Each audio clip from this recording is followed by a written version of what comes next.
If you're thinking about buying a home in the Halifax area, you've probably seen pictures and videos like this of our last major flood and probably want to avoid buying a home that this could happen to.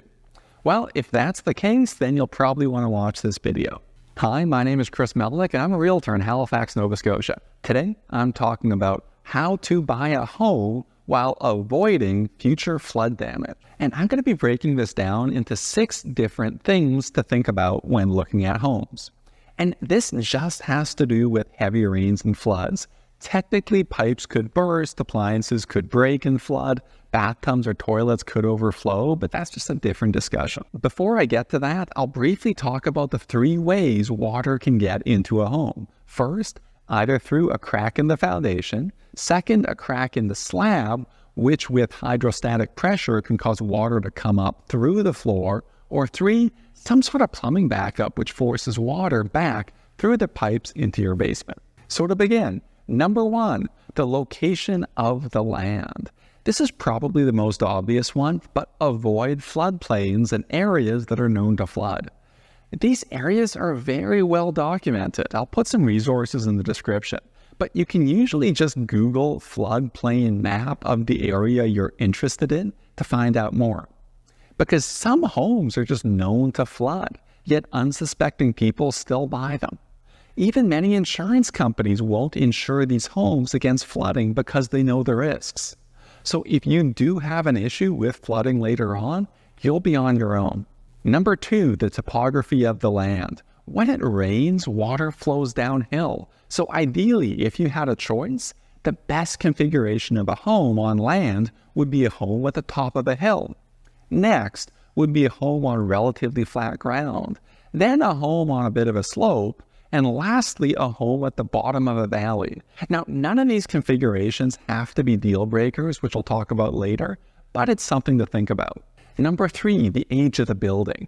In general, I typically advise people to try to buy a home built in the 1980s or later. In fact, I made a video on this, but older homes are more likely to have cracks in the foundations, and some century homes will even have boulder foundations where daylight is visible from the basement.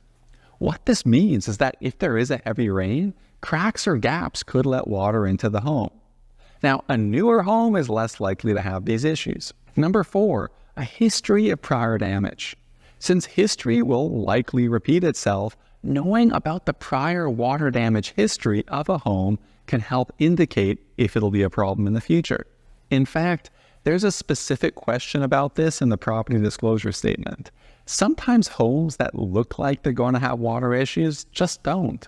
And since we had a record-setting flood last July, if a home didn't flood then, there's a good chance it won't have future problems going forward. Number 5, remediation devices. Sometimes after water damage has happened in a basement, devices can be installed to prevent future damage. For example, if you have hydrostatic pressure periodically leading to floods, you can install a sump pump that will automatically pump that water out if the conditions come up again. For some leaks around the perimeter of a basement, a French drain can be installed around the interior perimeter that slopes to a sump pump so that any water that's able to make it through the basement walls can be pumped out. There are also processes of waterproofing either for the interior or exterior of the basement walls to prevent water from coming through in the first place. Next, sometimes water can back up through the drains in the floor.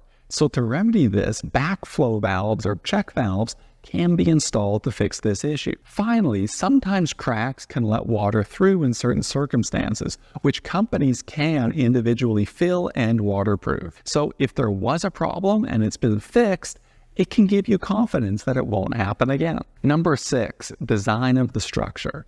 This one is also fairly obvious, but if you have a slab-on-grade home that doesn't have a basement, it's impossible to have a flooded basement. It's not going to protect you from something like this, but it will from rains or most conditions. And that's how to avoid future flooding issues when buying a home in Halifax. And if you're thinking about buying or selling, feel free to contact me. My contact information is in the description. Goodbye.